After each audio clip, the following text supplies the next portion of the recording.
Okay, so good morning to all. I would also like to thank the organizers of this conference for giving me the opportunity to share my perspective on the matter. I would try to talk about the Cypriot identity, the process of becoming a Cypriot through various cultural examples, in relation to the physicality of the border and its transformations the last 15 years. Before I begin, I will give a brief overview of the Cyprus problem in case some of you are not familiar with the current state of affairs. Initially, with the annexation of the island by the British Empire from the Ottoman Empire, the Cyprus dispute was identified as the conflict between the people of Cyprus and the British Crown regarding their demand, the demand of the Cypriots for self-determination. The dispute was shifted under the British administration from an anti-colonial dispute to an ethnic dispute between the Greek Cypriots and the Turkish Cypriots. In 1974, a coup d'etat by the Greek military junta of 67 ousted President Makarios III and replaced him with pro-Enosis nationalist Nikos Sampson as dictator. The aim was the enosis of Cyprus with Greece, unity with Greece. In response to the coup, Turkey invaded the island, taking control of the north, dividing Cyprus along what became known as the Green Line, cutting off about a third of the total territory. Turkey refused to withdraw its troops from the island after the comeback of the legitimate government of Makarios, and Cyprus has been divided since then. United Nations troops patrolled the Green Line, dividing the two parts. Boundary restrictions were relaxed in 2003, and 5 crossing points have opened since then. Lydra Street becomes the 6th in 2008.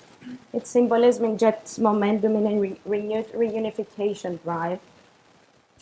In October 2011, a protest movement called Occupy Buffer Zone by Greek Cypriot and Turkish Cypriot activists reclaimed the buffer zone, quote, aiming to raise awareness of how the Cyprus problem was one of the many symptoms of an unhealthy global system. People occupied the Lydra checkpoint, which is located in the buffer zone. After a police raid, however, in April 2012, the movement's activities and organization began to fade. By June 2012, the occupation of the buffer zone was essentially over. However, up until now, people, mainly activists, reclaim the buffer zone through communal transgressive acts. In March 2014, in the buffer zone of Lydra Street, big stencils with the slogan "War is over" were painted. Banners and posters were put up, and visas with the Occupy Buffer Zone free pass stamps were given out to passers-by.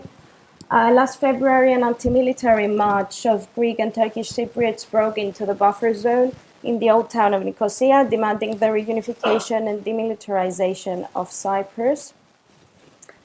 So borders conceptualized either as special phenomena whose primary function is to differentiate places or as symbolic boundaries of belonging and or exclusion is a critical component of identity formation. Since living in the borderlands or crossing borders or not being able to cross the border becomes a significant identity marker. Until the late 90s, boundary restrictions in Cyprus helped preserve the image of the enemy for both communities while reinforcing the nationalist narratives on the island. The border was embedded and performed for several decades, reserving dual identity formations, imposing restrictions regarding gender and sexuality, meaning other manifestations which challenged the nationalist as well as the heteronormative. Until the late 90s, Cypriot literature is a site of mourning, a language created by the border that articulates the nostalgia for a lost Eden, sometimes trying to resolve the distance between the self and the other. I'm reading a few lines from a poem by Mehmet Yassin with the title Bitter Loss. If my mother hadn't died so young, I wouldn't have to call her back to life. and I wouldn't even have noticed my father if he hadn't gone away. As the flapping wings of birds in their flight persist in your eyes, so does a poem whenever you gaze at the bare branches of trees. But perhaps I would never have crossed the bounds of my inner self if I hadn't been exiled from that primordial paradise of poetry. The violence of a visible border, the buffer zone as a no man's land, along with the dominant nationalist narratives, were very limiting factors for the Cypriot to emerge as a new diverse identity. They reserved it as minoritarian in Deleuzian terms. It took several years for the Cypriot to arise as a common ground, as an identity of destabilization and entanglement, and the changes regarding boundary restrictions played a crucial role. As Grigoris Ioannou notes, the pioneers of the reapproachment movement in the late 80s made federation a concrete political idea, and the masses who crossed the checkpoints in 2003 made reunification a real material process and an open potentiality. In the spring of 2003, Cypriots together challenged both Greek and Turkish nationalist narratives, while the Cypriot began to rise as a common ground of struggle, as an objective identity, a minor, and a futurity. Kostis Achniotis in 1988 writes about the Cypriot consciousness as an always newborn consciousness which never surpassed its infancy. The nationalist character of the anti-colonial struggle in Cyprus and its tragic outcome did not allow the Cypriot to develop and become articulated, circulated. I quote Kostis Achniotis in 1988. That's why the Cypriot consciousness is always a newborn consciousness. It never surpassed its infancy. Consequently, its face is scarred by the sorrow of the old age. Its constant feeling is the existential pain of the uncertain. Cypriot consciousness is trampled upon by its rivals. It is saved only by the fact that no one of them wins. Otherwise, it would be lost.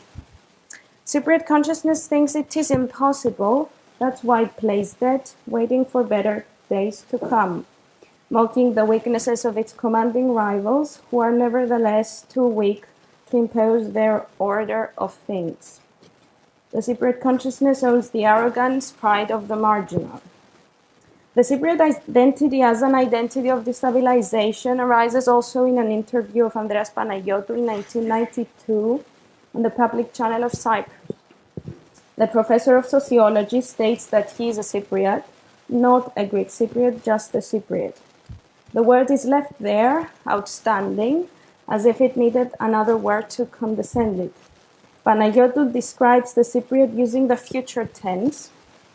The Cypriot is a futurity and a diverse identity, according to him. The reactions to his views on the matter seem to be intense. According to the news broadcast, this unknown professor became the center of attention for months because he dared to say that he is a Cypriot. Not Greek, not Turkish, not Greek Cypriot, just Cypriot. The past decade, as I said before, other narratives have risen to contradict the dominant ones. There is an active movement for the reunification of the island that challenges the performativity of the border. There is a major ethnic diversity that disrupts the common duality Greek Cypriots and Turkish Cypriots.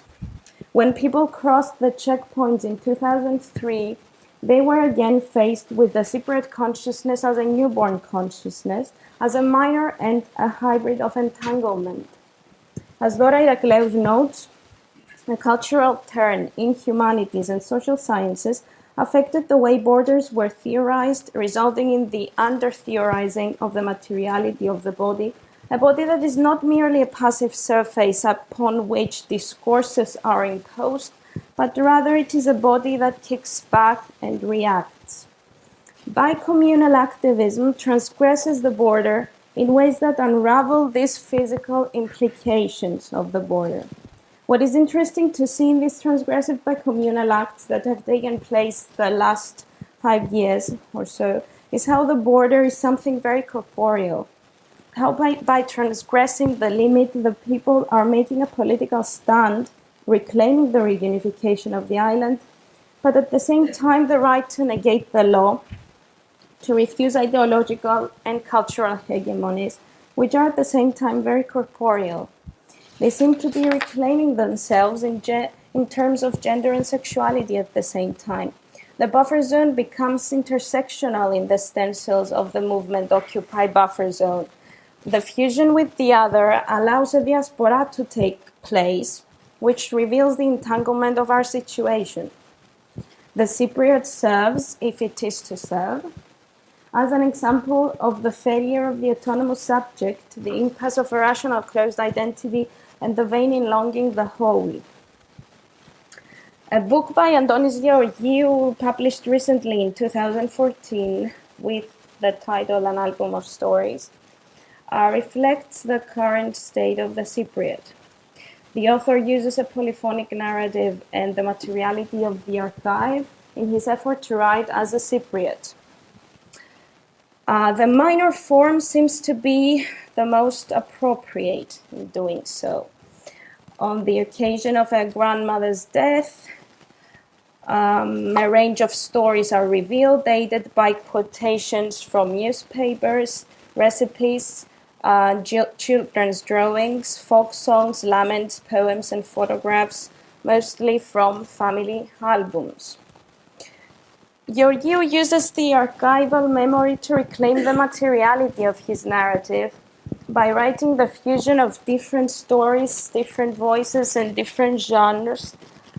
He creates an entangled memorial universe that negates and mocks the primal boundary between the self and the other, and brings forth, maybe unwillingly, the current state of the Cypriot.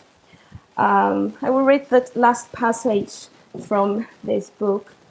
My mother and these girls were later burdened with years, stories, life, and their albums were filled with so many other photos of themselves and the people who were entangled in their years. Some came and stayed, others just passed through. Some scattered photos were left here and there. Thus strangely mixed up in these old scrapbooks, people, ages, eras, and places in a tangle. But isn't our life in the end nothing but a tangle of stories that we sometimes remember, tell, write, and entitle an album of stories, and they seem as one story, the story of each of us or all of us? Isn't our whole life nothing but an album of stories? In this paper, I tried to discuss through various cultural examples the possibilities that arise in the state of becoming a Cypriot. The aim was not to understand the Cypriot as a new national identity, but to reinstate through this example the failure of the autonomous subject and to understand the identity as an ongoing process of becoming through communal transgressions of the limit. By talking today as Cypriots, I believe people are challenging the status quo by negating the law of the fatherland and empowering the process of the reunification of the island.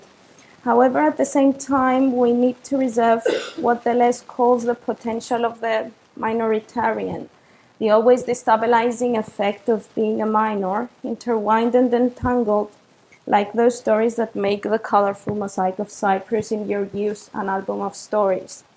The material fusion of those stories acknowledges the multiple connections of things in motion, leaving aside the whole for a reality of interactive differences.